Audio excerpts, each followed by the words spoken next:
ਦੁਨੀਆ ਨੂੰ ਜਾਣੋ ਪੰਜਾਬ ਮੇਲ USA ਚੈਨਲ ਦੇ ਨਾਲ। ਸੰਸਾਰ ਭਰ ਦੀਆਂ ਖਬਰਾਂ ਜਾਣਨ ਲਈ, ਖਬਰਾਂ ਦੀ ਡੂੰਘਾਈ ਤੱਕ ਪਹੁੰਚਣ ਲਈ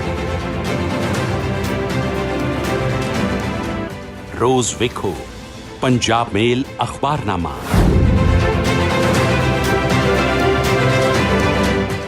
ਸਿਰਫ ਪੰਜਾਬ ਮੇਲ USA ਚੈਨਲ ਤੇ। ਸਤਿ ਸ਼੍ਰੀ ਅਕਾਲ, ਤੁਸੀਂ ਵੇਖ ਰਹੇ ਹੋ ਪੰਜਾਬ ਮੇਲ USA TV। ਮੈਂ ਜਤਿੰਦਰ ਸਿੰਘ ਖਹਿਰਾ ਤੇ ਮੈਂ ਹਾਂ ਮੋਹਿਤ ਰੂਬਲ। ਸਵਾਗਤ ਹੈ ਤੁਹਾਡੇ ਸਾਰਿਆਂ ਦਾ ਇੱਕ ਵਾਰ ਫੇਰ ਸਾਡੇ ਪ੍ਰੋਗਰਾਮ ਦੇ ਵਿੱਚ, ਜਿਸ ਦਾ ਨਾਮ ਹੈ ਜੀ ਅਖਬਾਰਨਾਮਾ। ਖੈਰ ਸਾਹਿਬ, ਕੀ ਹਾਲ ਚਾਲ ਹੈ? ਹਾਲ ਚਾਲ ਵਧੀਆ ਮੋਹਿਤ ਜੀ, ਤੁਸੀਂ ਦੱਸੋ ਕਿਵੇਂ ਆ? ਸੋ ਅਖਬਾਰਨਾਮੇ ਦੀ ਪਹਿਲੀ ਖਬਰ ਫੇਰ ਉਹੀ ਕਰਦੇ ਹਾਂ, ਯਾਨੀ ਕਿ ਅਮਰੀਕਾ ਦੀ ਗੱਲ ਕਰਦੇ ਹਾਂ, ਕਿਉਂਕਿ ਅਸੀਂ ਕਾਫੀ ਵਾਰ ਕੀਤੀ ਆ, ਪਰ ਅੱਜ ਫੇਰ ਜਿਹੜੀ ਕੋਈ ਖਾਸ ਗੱਲ ਹੈ। ਉਹ ਖਾਸ ਗੱਲ ਇੱਦਾਂ ਹੈ ਕਿ ਜਿਹੜੇ ਉੱਥੋਂ ਦੇ ਨਵੇਂ ਰਾਸ਼ਟਰਪਤੀ ਚੁਣੇ ਗਏ ਨੇ ਜੋ ਬਾਈਡਨ, ਉਹਨਾਂ ਨੇ ਪਹਿਲੀ ਵਾਰ, ਯਾਨੀ ਕਿ ਇਲੈਕਸ਼ਨ ਜਿੱਤਣ ਤੋਂ ਬਾਅਦ ਪਹਿਲੀ ਵਾਰ ਉਹਨਾਂ ਨੇ ਕਮੈਂਟ ਕੀਤਾ ਹੈ ਟਰੰਪ ਸਾਹਿਬ ਦੇ ਕਿ ਹਾਂ ਵੀ ਜਿਹੜੇ ਟਰੰਪ ਨੇ ਉਹ ਹੁਣ ਤੱਕ ਦੇ ਅਮਰੀਕੀ ਇਤਿਹਾਸ ਦੇ ਸਭ ਤੋਂ ਜ਼ਿਆਦਾ ਗੈਰ ਜ਼ਿੰਮੇਵਾਰ ਰਾਸ਼ਟਰਪਤੀ ਨੇ। ਅੱਛਾ ਮੋਹਿਤ ਜੀ, ਮੈਨੂੰ ਨਾ ਇਹ ਜ਼ਿੰਮੇਵਾਰ ਗੈਰ ਜ਼ਿੰਮੇਵਾਰ ਤਾਂ ਲੱਗਦੇ ਹੀ ਲੱਗਦੇ ਆ, ਤੇ ਨਾਲ ਮੈਨੂੰ ਇਦਾਂ ਲੱਗਦਾ ਜਿੱਦਾਂ ਨਿਆਣਾ ਨਹੀਂ ਨਾ, ਬੜਾ ਇੱਜ਼ਤਦੀ ਹੁੰਦਾ ਕਿ ਮੈਂ ਇਹਨੂੰ ਆਹ ਚੀਜ਼ ਲੈ ਕੇ ਦਵਾਂਗੇ ਤੇ ਮੈਂ ਮੰਨਣਾ ਤਾਂ ਹੈ। ਹੁਣ ਇਹਨਾਂ ਨੂੰ ਲੱਗਦਾ ਕਿ ਮੈਨੂੰ ਜਿਤਾਓ ਤਾਂ ਤੁਸੀਂ, ਮੈਂ ਤਾਂ ਮੰਨੂਗਾ, ਜਿਹੜੇ ਕਿ ਪੋਸੀਬਲ ਨਹੀਂ ਹੈਗਾ। ਬਾਰ-ਬਾਰ ਲਗਾਤਾਰ ਇਦਾਂ ਦੀਆਂ ਗੱਲਾਂ ਕਰਨੀਆਂ ਜਿਹੜੀਆਂ ਇਦਾਂ ਦੇ ਅਹੁਦੇ ਦੇ ਉੱਤੇ ਰਹਿਣ ਵਾਲੇ ਬੰਦੇ ਨੂੰ ਜਿਹੜੀਆਂ ਸ਼ੋਭਾ ਨਹੀਂ ਦਿੱਤੀਆਂ। ਇਹਨਾਂ ਨੂੰ ਸੋਚਣਾ ਚਾਹੀਦਾ ਹੈ ਕਿ ਚਲੋ ਕੱਲ ਨੂੰ ਇਹ ਮੇਲਾ ਖਤਮ ਹੋ ਜਾਣਾ, ਮਤਲਬ ਜਦੋਂ ਇਹਨਾਂ ਨੇ ਸਹੁੰ ਚੱਕ ਲਈ ਹੈ ਉਸ ਤੋਂ ਬਾਅਦ ਇਹ ਮੇਲਾ ਨਹੀਂ ਰਹਿਣਾ ਹੈਗਾ। ਫੀਸ ਭਰੀ ਇਹਨਾਂ ਨੇ, ਜਿਹੜੀ ਕਿ ਕਾਫੀ ਵੱਡੀ ਫੀਸ ਹੈ ਜਿਹੜੀ ਰੀਕਾਊਂਟਿੰਗ ਲਈ ਭਰਨੀ ਪੈਂਦੀ ਹੈ।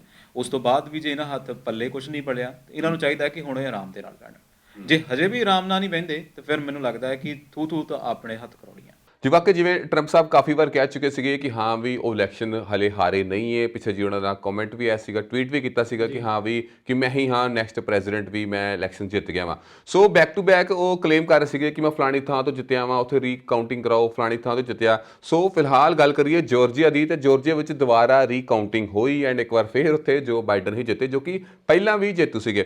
ਪਰ ਫਾਈਨਲੀ ਉਹਨਾਂ ਨੇ ਆਪਣੀ ਚੁੱਪੀ ਤੋੜੀ ਹੈ, ਕਿਉਂਕਿ ਜੋ ਕਿ ਕਾਫੀ ਲੰਬੇ ਸਮੇਂ ਤੋਂ ਚੁੱਪ ਵੀ ਰਹੇ ਨੇ ਜੋ ਬਾਈਡਨ ਜਿੱਤਣ ਤੋਂ ਬਾਅਦ। ਉਹਨਾਂ ਨੇ ਕਿਹਾ ਕਿ ਜਿਹੜੇ ਰਾਸ਼ਟਰਪਤੀ ਅਮਰੀਕਾ ਦੇ ਨੇ, ਜੋ ਕਿ ਥੋੜੀ ਦੇਰ ਵਾਸਤੇ ਹੀ ਰਹਿ ਗਏ ਨੇ ਫਿਲਹਾਲ, ਉਹ ਇੱਕ ਬੜਾ ਮਾੜਾ ਮੈਸੇਜ ਦੇ ਰਹੇ ਨੇ ਪੂਰੀ ਦੁਨੀਆ ਦੇ ਵਿੱਚ, ਕਿਉਂਕਿ ਹਰ ਕੋਈ ਦੇਖ ਰਿਹਾ ਕਿ ਹਾਂ ਵੀ ਅਮਰੀਕੀ ਪੋਲਿਟਿਕਸ ਕੀ ਚੱਲ ਰਿਹਾ ਕਿ ਇੱਕ ਰਾਸ਼ਟਰਪਤੀ ਜੋ ਕਿ ਇਲੈਕਸ਼ਨਸ ਹਾਰ ਗਿਆ, ਜੋ ਕਿ ਹਾਰ ਨੂੰ ਮੰਨ ਨਹੀਂ ਰਿਹਾ ਤੇ ਆਪਣੇ ਦਾਅਵੇ ਕਰੀ ਜਾ ਰਿਹਾ ਕਿ ਹਾਂ ਵੀ ਮੈਂ ਹੀ ਜਿੱਤਿਆ ਵਾਂ ਐਂਡ ਦੁਬਾਰਾ ਕਰਾਓ, ਇਹ ਕਰਾਓ, ਉਹ ਕਰਾਓ, ਪਰ ਮੈਂ ਹੀ ਰਾਸ਼ਟਰਪਤੀ ਹਾਂ।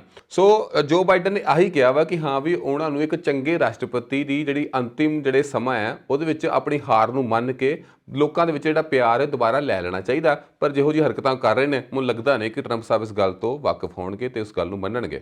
ਦੇਖੋ, ਜਦੋਂ ਹੁਣ ਕੋਈ ਵੀ ਕੰਮ ਕਰ ਲਓ, ਜਦੋਂ ਕੋਈ ਵੀ ਕੰਪੀਟੀਸ਼ਨ ਲੈ ਲਓ, ਇੱਕ ਨੇ ਜਿੱਤਣਾ ਆ ਤੇ ਦੂਸਰੇ ਨੇ ਹਾਰਨਾ ਹੈਗਾ ਹੀ ਆ। ਇਹਦਾ ਮਤਲਬ ਇਹ ਨਹੀਂ ਕਿ ਜਿਹੜਾ ਹਾਰ ਗਿਆ ਆ ਉਹ ਰੋਣ ਲੱਗ ਪਵੇ ਜਾਂ ਇਹ ਕਵੇ ਕਿ ਨਹੀਂ ਮੈਨੂੰ ਜਿਤਾਓ। ਹੁਣ ਆਪਾਂ ਗੱਲ ਕਰ ਰਹੇ ਜੋ ਬਾਈਡਨ ਦੀ। ਸਿਆਣੇ ਲੋਕ ਉਦੋਂ ਤੱਕ ਕੁਝ ਨਹੀਂ ਕਹਿੰਦੇ ਜਦੋਂ ਤੱਕ ਅੱਤ ਨਾ ਚੱਕੀ ਹੋਵੇ। ਹੁਣ ਟਰੰਪ ਹੁਣਾਂ ਨੇ ਅੱਤ ਚੱਕ ਦਿੱਤੀ ਆ। ਬਾਰ-ਬਾਰ ਉਹਨਾਂ ਦੇ ਸਮਰਥਕ ਕਦੀ ਕਿਤੇ ਧਰਨਾ ਕਰਦੇ ਨੇ, ਕਦੀ ਕਿਤੇ ਧਰਨਾ ਲਾਉਂਦੇ ਨੇ।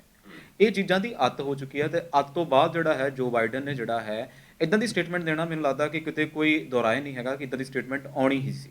ਸੋ ਖੈਰਾ ਸਾਹਿਬ, ਅਮਰੀਕਾ ਦੀ ਗੱਲ ਹੋ ਗਈ, ਗੱਲ ਭਾਵੇਂ ਪੁਰਾਣੀ ਸੀਗੀ ਪਰ ਨਵੀਂ ਅਪਡੇਸ਼ਨ ਸੀਗੀ। 1.5 ਤੋਂ ਵੱਧ ਮਹੀਨਿਆਂ ਤੋਂ ਜਿਹੜੇ ਧਰਨੇ ਨੇ, ਜਿਹੜੇ ਗੁੱਸਾ ਜਿਹੜਾ ਹੈ ਕਿਸਾਨਾਂ ਵੱਲੋਂ ਜਿਹੜਾ ਦਿਖਾਇਆ ਜਾ ਰਿਹਾ, ਪ੍ਰਦਰਸ਼ਨ ਕੀਤਾ ਜਾ ਰਿਹਾ, ਉਸ ਵਿੱਚ ਉਹਨਾਂ ਨੇ ਜਿਹੜੀ ਕੱਲ ਮੀਟਿੰਗ ਹੋਈ ਹੈ ਕਿਸਾਨਾਂ ਦੀ, ਉਹਨਾਂ ਨੇ ਫੇਰ ਕਿਹਾ ਕਿ ਬਈ ਅਸੀਂ ਤਾਂ ਜਿਹੜੀਆਂ ਯਾਤਰੀਆਂ ਦੀ ਰੇਲ ਗੱਡੀਆਂ ਵਾ ਉਹਨਾਂ ਨੂੰ ਚਲਾਉਣ ਦੀ ਜਿਹੜੀ ਪਰਮਿਸ਼ਨ ਆ ਨਹੀਂ ਦਿੰਦੇ, ਤੁਸੀਂ ਮਾਲ ਗੱਡੀਆਂ ਜੀ ਸੱਦ ਕੇ ਚਲਾਓ। ਐਂਡ ਉਹਨਾਂ ਨੇ ਇਹ ਵੀ ਕਲੀਅਰ ਕਰ ਦਿੱਤਾ ਹੈ ਕਿ 26 ਤਰੀਕ ਨੂੰ ਜਿਹੜਾ ਉਹਨਾਂ ਨੇ ਜਾ ਕੇ ਦਿੱਲੀ ਨੂੰ ਘੇਰਨਾ, ਉਹਦੀ ਪੂਰੀ ਜਿਹੜੀ ਪਲੈਨਿੰਗ ਹੈ ਉਹ ਹੁਣ ਹੋ ਚੁੱਕੀ ਹੈ। ਕਿਤੇ ਨਾ ਕਿਤੇ ਮੋਹਿਤ ਜੀ ਗੱਲ ਉੱਥੇ ਨਿਬੜਦੀ ਹੈ ਕਿ ਉਹ ਦਿੱਲੀ ਵਾਲੇ ਆਪਣੇ ਹੱਕ 'ਤੇ ਰੜੇ ਨੇ, ਉਹਨਾਂ ਨੂੰ ਲੱਗਦਾ ਕਿ ਅਸੀਂ ਬਿਲਕੁਲ ਸਹੀ ਹਾਂ। ਹੁਣ ਕਿਤੇ ਨਾ ਕਿਤੇ ਦੇਖੋ, ਮੈਂ ਹਮੇਸ਼ਾ ਗੱਲ ਕਰਦਾ ਹੁੰਦਾ ਜਦੋਂ ਅਸੀਂ ਲੋਕਤੰਤਰ ਦੀ ਗੱਲ ਕਰਦੇ ਹਾਂ ਤੇ ਲੋਕਤੰਤਰ ਦੇ ਉੱਤੇ ਜੇ ਕਿਸੇ ਗੱਲ ਨੂੰ ਵਿਰੋਧ ਹੋ ਰਿਹਾ ਨਾ, ਤੇ ਲੀਡਰ ਦਾ ਮਤਲਬ ਇਹ ਆ ਕਿ ਉਹ ਕਿਤੇ ਨਾ ਕਿਤੇ ਉਸ ਵਿਰੋਧ ਦਾ ਕਾਰਨ ਜਾਂ ਉਸ ਦੀ ਨਬਜ਼ ਪਛਾਣੇ। ਹੁਣ ਸਾਡੇ ਮੋਦੀ ਸਾਹਿਬ ਨਾਲ ਇਹ ਗੱਲ ਹੈ ਕਿ ਉਹ ਆਪਣੇ ਮਹਿਲ ਦੇ ਵਿੱਚ ਬੈਠੇ ਨੇ, ਉਹਨਾਂ ਨੂੰ ਨਹੀਂ ਪਤਾ ਲੱਗਦਾ ਕਿ ਉਹਨਾਂ ਦੀ ਪ੍ਰਜਾ ਕੀ ਕਰ ਰਹੀ ਹੈ। ਇੱਕ ਵੀ ਸਟੇਟਮੈਂਟ ਜਿਹੜੀ ਹੈ ਨਾ ਉਹਦੇ ਹੱਕ 'ਚ ਆਈ ਹੈ ਕਾਨੂੰਨਾਂ ਦੇ, ਤੇ ਨਾ ਹੀ ਵਿਰੋਧ ਦੇ ਵਿੱਚ ਆਈ ਹੈ। ਉਹਨਾਂ ਨੇ ਆਪਣੇ ਜਿਹੜੇ ਥੱਲੀ ਪੌੜੀ ਵਾਲੇ ਲੀਡਰ ਨੇ ਉਹਨਾਂ ਦੇ ਨਾਲ ਸਾਡੀ ਮੀਟਿੰਗ ਵੀ ਕਰਾਤੀ। ਉਸ ਤੋਂ ਬਾਅਦ ਦੇਖੋ, ਜੇ ਇੱਕ ਬੰਨੇ ਗੱਲ ਦੇਖੀ ਜਾਵੇ ਕਿ ਉੱਦਾਂ ਅਸੀਂ ਕਹਿੰਦੇ ਹਾਂ ਜੀ ਮੋਦੀ ਸਾਹਿਬ ਬਹੁਤ ਐਕਟਿਵ ਨੇ, ਜੇ ਕੋਈ ਸਾਡਾ ਖਿਡਾਰੀ ਕਿਸੇ ਬਾਹਰ ਤਗਮਾ ਜਿੱਤਦਾ ਸੀ ਤਾਂ ਨਾਲੇ ਫਟ ਟਵੀਟ ਕਰ ਦਿੰਦੇ ਸੀਗੇ। ਦੂਸਰੇ ਬੰਨੇ ਅਸੀਂ ਇਹ ਕਹਿੰਦੇ ਹਾਂ ਕਿ ਜੇ ਕਿਸੇ ਐਕਟਰ ਨਹੀਂ ਦਾ ਵਿਆਹ ਹੁੰਦਾ ਸੀਗਾ ਉਹਦੇ ਲਈ ਵੀ ਉਹਨੂੰ ਸ਼ੁਭ ਕਾਮਨਾਵਾਂ ਦਿੰਦੇ ਸੀਗੇ। ਹੁਣ ਕਿਸਾਨਾਂ ਦੇ ਮੁੱਦੇ 'ਚ ਤੁਸੀਂ ਟਵੀਟ ਕਿਉਂ ਨਹੀਂ ਕਰ ਰਹੇ? ਕੁਛ ਤਾਂ ਦੱਸੋ ਸਾਨੂੰ, ਕੁਛ ਤਾਂ ਹੱਥ ਪੱਲਾ ਫੜਾਓ ਕਿਸਾਨ ਜਿਹੜੇ ਨੇ ਉਹ ਇਸ ਗੱਲ ਤੇ ਅੜੇ ਹੋਏ ਨੇ ਕਿ ਪੰਜਾਬ ਦੀ ਆਰਥਿਕ ਘੇਰਾਬੰਦੀ ਤੁਸੀਂ ਕਿਉਂ ਕਰ ਰਹੇ ਹੋ। ਕਿਤੇ ਨਾ ਕਿਤੇ ਦੇਖੋ ਹਰ ਕੋਈ ਜਿਹੜਾ ਹੈ ਸਿਆਣਾ ਹੈ, ਅੱਜ ਕੱਲ੍ਹ ਡਿਜੀਟਲ ਮੀਡੀਆ ਦਾ ਯੁੱਗ ਹੈ, ਤਾਂ ਤੁਹਾਨੂੰ ਪਤਾ ਲੱਗ ਜਾਂਦਾ ਹੈ ਕਿ ਕੀ ਹੋ ਰਿਹਾ ਹੈ। ਪਹਿਲਾਂ ਜ਼ਮਾਨੇ ਹੋਰ ਸੀਗੇ ਕਿ ਖਬਰ ਉਹੀ ਬਾਹਰ ਆਉਂਦੀ ਸੀਗੀ ਜਿਹੜੀ ਥੋੜੇ ਜਿਹੇ ਲਿਮਟਿਡ ਮੀਡੀਆ ਥਾਣੀ ਆਉਂਦੀ ਸੀ। ਹੁਣ ਸਾਧਨ ਬਹੁਤ ਨੇ ਤੇ ਲੋਕੀ ਜਿਹੜੇ ਨੇ ਉਹ ਬਿਲਕੁਲ ਜਾਣ ਚੁੱਕੇ ਨੇ ਕਿ ਕੀ ਹੋ ਰਿਹਾ।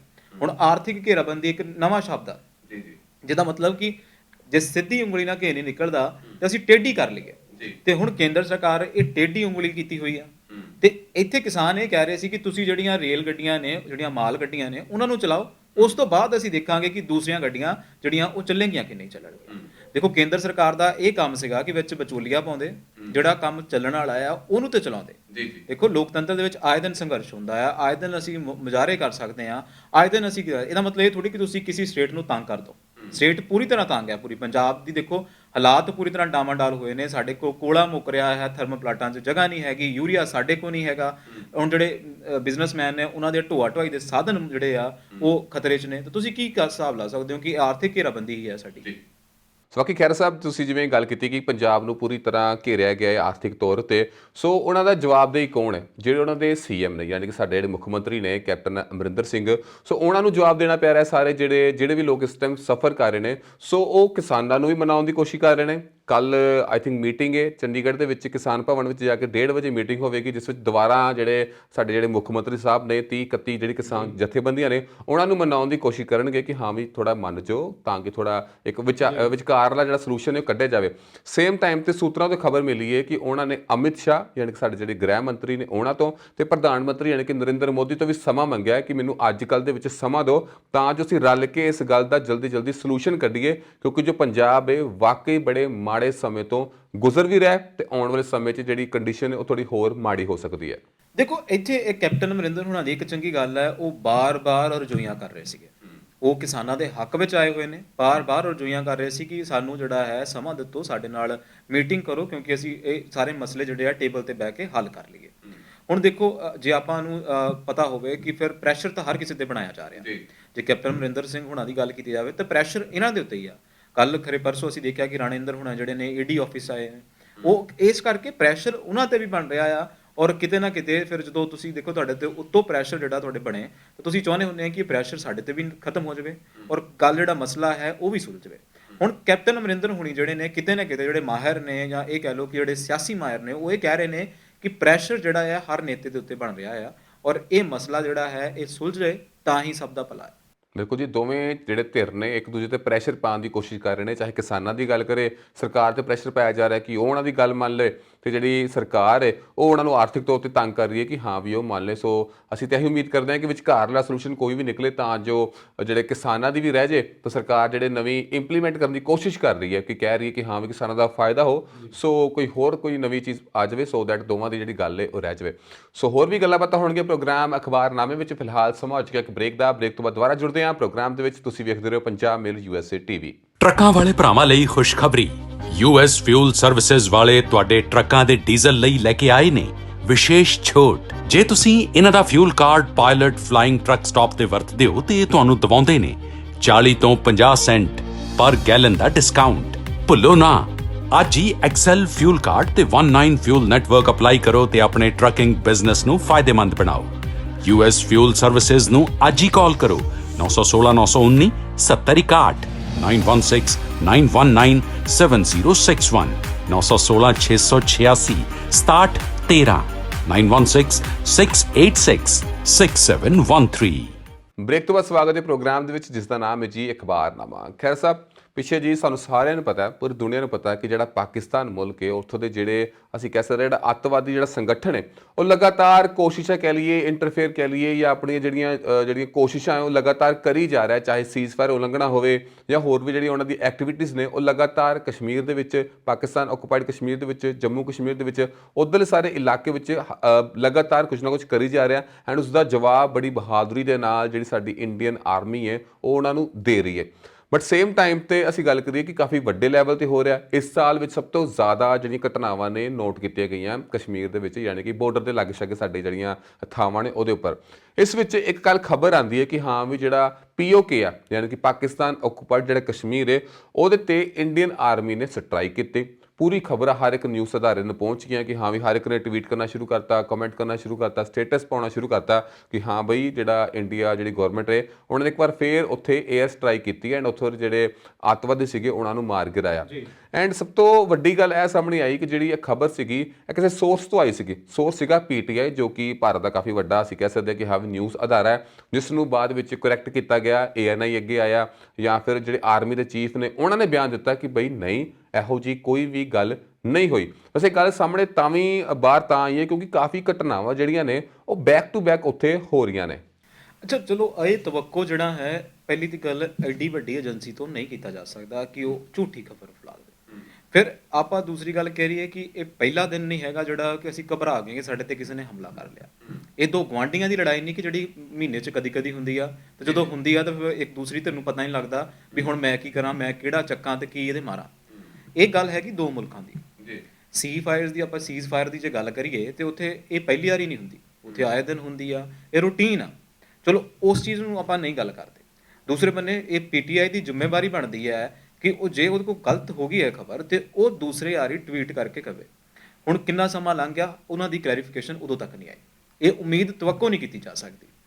ਤੀਸਰੀ ਗੱਲ, ਜੇ ਆਪਾਂ ਉੱਥੇ ਇਹ ਗੱਲ ਕਰੀਏ ਕਿ ਲਗਾਤਾਰ ਉੱਥੇ ਹੁਣ ਇਹ ਕੰਮ ਹੋ ਰਿਹਾ, ਪਿੱਛੇ ਜੇ ਅਸੀਂ ਖਬਰ ਦੇਖੀ ਹੈ ਕਿ 26/11 ਦੇ ਉੱਤੇ ਕਹਿੰਦੇ ਜੀ ਉਹ ਬਹੁਤ ਵੱਡਾ ਕੰਮ ਕਰਨ ਲੱਗੇ ਸੀਗੇ, ਇਸ ਕਰਕੇ ਜੈਸ਼ ਮੁਹੰਮਦ ਦੇ 4 ਅੱਤਵਾਦੀ ਉੱਥੇ ਫੜੇ ਗਏ। ਹੁਣ ਏਜੰਸੀਆਂ ਸਾਡੀਆਂ ਕੀ ਕਰਦੀਆਂ ਨੇ, ਇਹ ਦੇਖਣ ਵਾਲੀ ਗੱਲ ਹੈ। ਖੂਫੀਆ ਏਜੰਸੀਆਂ ਜਿਹੜੀਆਂ ਨੇ ਪੁਲਵਾਮਾ ਅਟੈਕ ਬਾਰੇ ਟਾਈਮ ਵੀ ਇਹ ਕਹਿੰਦੀਆਂ ਸੀ ਕਿ ਉਹਨਾਂ ਨੂੰ ਪਤਾ ਨਹੀਂ ਸੀ ਲੱਗਾ। ਇਸ ਲਈ ਏਜੰਸੀਆਂ ਜਿਹੜੀਆਂ ਨੇ, ਇਹ ਤਾਂ ਜਾ ਕਹਿ ਲਓ ਕਿ ਏਜੰਸੀਆਂ ਦਾ ਵੱਡਾ ਫਾਲਟ ਹੈ। ਹੁਣ ਜੈਸ਼ ਮੁਹੰਮਦ ਦੇ ਉਹਨਾਂ ਨੇ 4 ਅੱਤਵਾਦੀ ਉੱਥੇ ਮਾਰ ਦਿੱਤੇ ਨੇ। ਉਹ ਉਸ ਬਾਰਡਰ ਤੱਕ ਕਿਵੇਂ ਪਹੁੰਚੇ ਆ, ਕਿੱਦਾਂ ਹੋਇਆ ਸਭ ਕੁਝ, ਇਹਦੇ ਬਾਰੇ ਹੱਲੇ ਗੱਲਾਂ ਜਿਹੜੀਆਂ ਹੋਣੀਆਂ ਬਾਕੀ ਆ। ਇਹ ਵਾਕਈ ਗੱਲਾਂ ਹੋਣੀਆਂ ਬਾਕੀ ਹੈ, ਪਰ ਸੇਮ ਟਾਈਮ ਤੇ ਸਾਰਿਆਂ ਨੂੰ ਪਤਾ ਹੈ ਕਿ ਜਦੋਂ ਵੀ ਭਾਰਤ ਵਿੱਚ ਕੋਈ ਫੈਸਟੀਵਲ ਹੁੰਦਾ ਹੈ, ਕੋਈ ਦੀਵਾਲੀ ਹੈ, ਕੋਈ 15 ਅਗਸਤ ਹੈ, ਕੋਈ 26 ਜਨਵਰੀ ਹੈ, ਕੋਈ ਵੀ ਜਦੋਂ ਇਹੋ ਜਿਹਾ ਕੋਈ ਖਾਸ ਦਿਨ ਹੁੰਦਾ ਹੈ, ਉਦੋਂ ਕਿਤੇ ਨਾ ਕਿਤੇ ਜਿਹੜੀ ਸਾਡੀ ਖੂਫੀਆ ਏਜੰਸੀਜ਼ ਹੈ ਉਹਨਾਂ ਨੂੰ ਇੱਕ ਖਬਰ ਪਹੁੰਚ ਜਾਂਦੀ ਕਿ ਹਾਂ ਵੀ ਜਿਹੜਾ ਪਾਕਿਸਤਾਨ ਵੱਲੋਂ ਆ ਜਾਂ ਫਿਰ ਜਿਹੜੇ ਟੈਰਰਿਸਟ ਜਿਹੜਾ ਆਰਗੇਨਾਈਜੇਸ਼ਨ ਹੈ ਉਹ ਕੁਛ ਨਾ ਕੁਛ ਐਕਟੀਵਿਟੀ ਕਰਨ ਜਾ ਰਿਹਾ, ਜਿਸ ਦੇ ਲਈ ਪੂਰੇ ਜਿਹੜੇ ਕੰਮਕਾਜ ਨੇ ਉਹ ਹਰ ਵਾਰ ਕਰਨ ਦੀ ਕੋਸ਼ਿਸ਼ ਕੀਤੀ ਜਾਂਦੀ ਹੈ। ਐਂਡ ਇਹੀ ਜਿਹੜੀ ਗੱਲ ਹੋਈ ਹੈ, ਜਿਵੇਂ ਤੁਸੀਂ ਕਹਿ ਰਹੇ ਹੋ ਕਿ ਜਿਵੇਂ ਕਸ਼ਮੀਰ ਦੇ ਨਗਰੋਟਾ ਦੇ ਵਿੱਚ ਜਿਹੜੇ 4 ਅੱਤਵਾਦੀ ਨੇ ਜੈਸ਼-ਏ ਮੁਹੰਮਦ ਨੇ ਉਹਨਾਂ ਨੂੰ ਮਾਰਿਆ ਗਿਆ। ਸੋ ਉਹਨਾਂ ਦੀ ਜਿਹੜੀ ਹੁਣ ਤਾਜ਼ਾ ਜਿਹੜੀ ਰਿਪੋਰਟ ਸਾਹਮਣੇ ਆਈ ਹੈ ਕਿ ਗੱਲਬਾਤ ਹੋ ਰਹੀ ਹੈ ਕਿ 26/11 ਦੀ ਬਰਸੀ ਨੂੰ ਦੁਬਾਰਾ ਇੱਕ ਅੰਜਾਮ ਦੇਣ ਦੀ ਜਿਹੜੀ ਕੋਸ਼ਿਸ਼ ਸੀਗੀ ਉਹਨਾਂ ਵੱਲੋਂ ਕੀਤੀ ਜਾਣੀ ਸੀਗੀ, ਇਸ ਗੱਲ ਦਾ ਦਾਅਵਾ ਕੀਤਾ ਜਾ ਰਿਹਾ।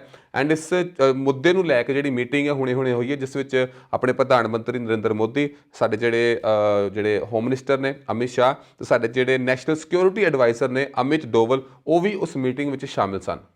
ਬਿਲਕੁਲ, ਸਾਡੇ ਜਿਹੜੇ ਨੈਸ਼ਨਲ ਸਿਕਿਉਰਿਟੀ ਐਡਵਾਈਜ਼ਰ ਨੇ ਅਜੀਤ ਡੋਵਾਲ, ਉਹ ਵੀ ਉਹਦੇ ਵਿੱਚ ਜਿਹੜੇ ਸੀਗੇ ਮੌਜੂਦ ਸੀਗੇ।